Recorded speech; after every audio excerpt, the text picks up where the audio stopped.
10 Tommy Page. My whole life, I dreamed of having a #1 record, ever since I could remember getting into music. I wanted to be on top of the Billboard charts, said Tommy Page. And so he did in April 1990 with his #1 single, I'll Be Your Everything. In doing so, Page was instrumental in setting the stage for the boy band revolution that few could have foreseen or imagined. Even more implausible was where it all began. Page was working as a bouncer in a New York nightclub where he inadvertently ran into Seymour Stein, co-founder of Sire Records. Overnight, Page's life drastically changed for the better, having found himself collaborating and touring with New Kids on the Block. One despite never repeating the critical acclaim he had received in 1990, Page went on to become a successful businessman. Throughout his short life, he became the vice president of The Village Voice, senior vice president at Cumulus Media, and an executive at Warner Brothers Records. There, he was instrumental in launching the careers of Alanis Morissette, Green Day, Josh Groban, and Michael Buble.Sadly. Page battled inner demons his entire life. This ultimately led to his suicide at age 46 on March 3, 2017. 9 Ray Smith. Initially a strict country fan, Ray Smith despised the likes of Elvis Presley. As time went on, Smith became increasingly interested in rock music and, ironically enough, found himself idolizing the King, who had become his greatest influence. In 1956, Smith formed his own band, Ray Smith and the Rock and Roll Boys. At first, they performed small gigs around Kentucky. But eventually, they were discovered, which led to a contract at Sun Records. After releasing several singles, Smith found great success with the smash hit Rockin' Little Angel, which peaked at number 22 in 1960. Following a string of follow-up singles, it was evident that the public had forgotten about Smith and his limelight swiftly faded. In 1967, Smith and his family moved to Canada, where he went back to his musical roots in country music.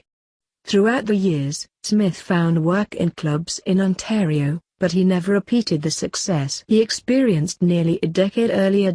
Smith's life came to a tragic end on November 29, 1979, when he committed suicide with a pistol at age 45. 2.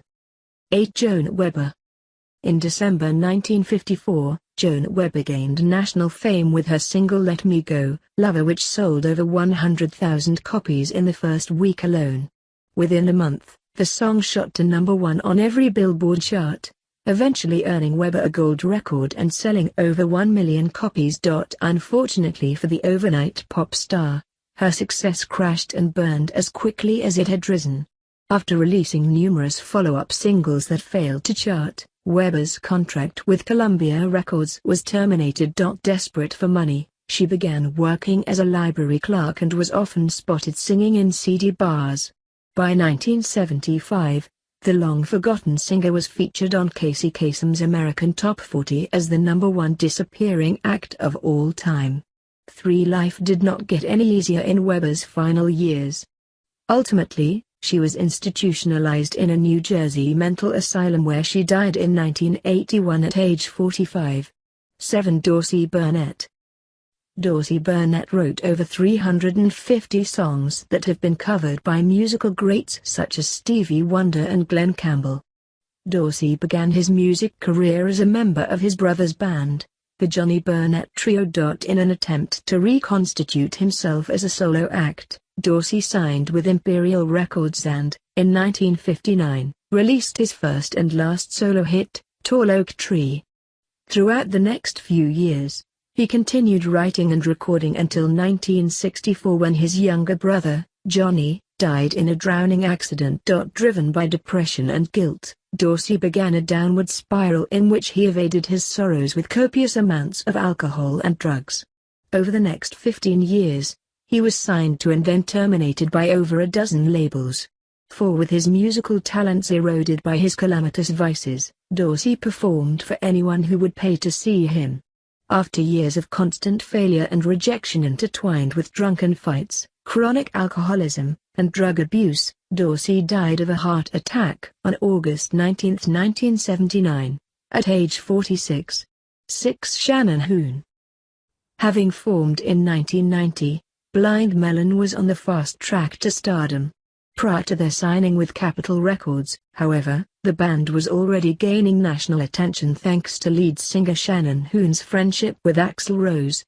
It was their bond that led Hoon to provide backing vocals on various Guns N' Roses tracks and to appear in their music videos. Following a successful tour with Soundgarden, Blind Melon went on to release their debut album that spawned the infamous #1 hit single, No Rain. Shortly after their mainstream success, Hoon's talent and ambition began to falter as he became increasingly involved with drugs and alcohol. The warning signs of his dire state were evident, which brought into question whether proceeding with the band's upcoming tour was logical for his well-being. Despite the recent birth of his daughter as well as an unsuccessful stint in rehab, Hoon and his bandmates hit the road. Weeks later, Hoon was dead. He had been found on his tour bus after overdosing on cocaine. This left Blind Melon without a vocalist and only one hit to their name. 5. Del Shannon. After picking up a guitar at an early age, Del Shannon was bound for stardom. He was signed to Big Tip Records in 1960 and, less than a year later, released his #1 hit, Runaway. Within 2 months, Shannon's hit single was a global smash and remained at the top of the charts for 4 consecutive weeks. Ironically, Shannon's career was overshadowed by the Beatles, one of the many bands that had admired his fresh rock and roll style. Despite a fizzling music career, he went on to produce many unknown talents. This included Bob Seger, an artist who landed his first record deal with Shannon's assistance. In the late 1980s, Tom Petty helped Shannon re-enter the studio with the Heartbreakers as his backup band. 6. Sadly, the album was never completed after Shannon's sudden and unexpected suicide in February 1990. Having suffered from alcoholism and depression for years, Shannon was prescribed the antidepressant Prozac shortly before shooting himself in the head with a .22 caliber rifle. His widow filed a high-profile lawsuit against the drug's manufacturer. Although her suit was eventually dropped, the case was one of the first to bring attention to a possible link between SSRIs and suicide ideation. 4. Rob Pilatus. Just 1 year after Milli Vanilli formed, Rob Pilatus and Fab Morvan won a Grammy for Best New Artist for their infamous debut album, Girl You Know It's True. By that time, suspicions had been circulating that the duo had mimed their hits, a rumor which proved true in July 1989. While performing on live TV, their hit single began to skip. This led to the duo's subsequent confession and the retraction of their Grammy. In 1993, the disgraced Pilatus and Morvan attempted a redemption album, Rob and Fab. The album failed miserably, and the duo went their separate ways. While Morvan moved on with his life, subsequently becoming sober, Pilatus embarked on an agonizing downward spiral that included multiple suicide attempts and various felony charges, including grand theft. On April 2, 1998, Pilatus's lifeless body was found in a Frankfurt hotel room after he ingested a fatal concoction of alcohol and pills. He was 33 years old. 7. Walter Scott. In 1966, Bob Cuban and the In-Men appeared on American Bandstand performing their hit single The Cheater with Walter Scott singing lead. Although the band was in the initial stages of success, Scott quit the group to pursue a solo career. Due to this fateful decision, Scott never topped the Billboard charts again and spent the next 17 years fronting cover bands that performed at street fairs and weddings.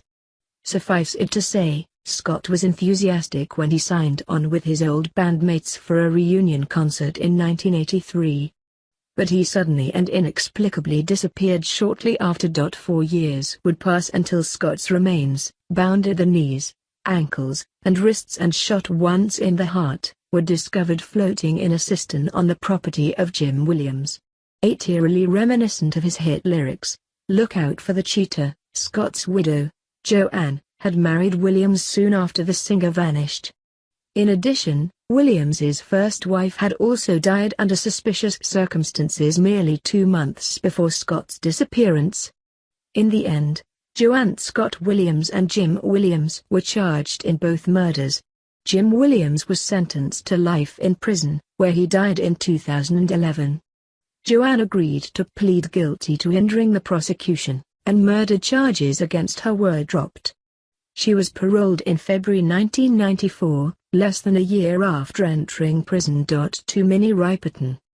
With an angelic 5-octave vocal range, Minnie Riperton began her solo career in 1970 with the release of her debut album, Come to My Garden.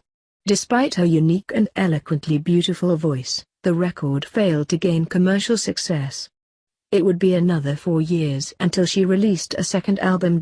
With the help of Stevie Wonder co-producing Perfect Angel in 1974, Riperton found her greatest and only hit with the pop ballad, Loving You. Overnight, Riperton was a household name in spite of her successive yet failed attempts to land on the Billboard Top 40. Riperton's self-titled album, Minnie, which was released in 1979, would unfortunately be her last. After having been diagnosed with breast cancer 3 years earlier, Riperton underwent a mastectomy and became an advocate for the American Cancer Society. She earned the praise of then-President Jimmy Carter, who awarded her the Society Courage Award. All the while, she continued to record and perform despite her terminal diagnosis. 9. Sadly, Minnie Riperton lost her battle at age 31 on July 12, 1979. 1. Jimi Hendrix. To the surprise of many rock and roll fans, Jimi Hendrix was indisputably a one-hit wonder given the fact that his rendition of Bob Dylan's All Along the Watchtower was his only top 40 hit. Nonetheless, the song would go on to cement Hendrix's place in rock history. It is often regarded as one of the greatest and the most popular covers of all time. 10. Bob Dylan himself even considers Hendrix's version as superior to the original, describing how he was initially overwhelmed the first time he heard the mesmerizing adaptation. It is a mystery as to what could have been for the troubled Hendrix and whether he would have scaled the Billboard charts once again if not for his untimely death at age 27. Perhaps what's more questionable are the bizarre and various theories surrounding his passing. Hendrix, who was found dead from an apparent asphyxiation, was said to have consumed a large quantity of sleeping pills and red wine the previous night. However, numerous theories continued to circulate, ranging from an accidental overdose to suicide and even murder. Although the cause of his death may always remain a matter of debate, Jimi Hendrix is irrefutably one of the greatest guitarists rock and roll has ever seen. Adam is just a hubcap trying to hold on in the fast lane.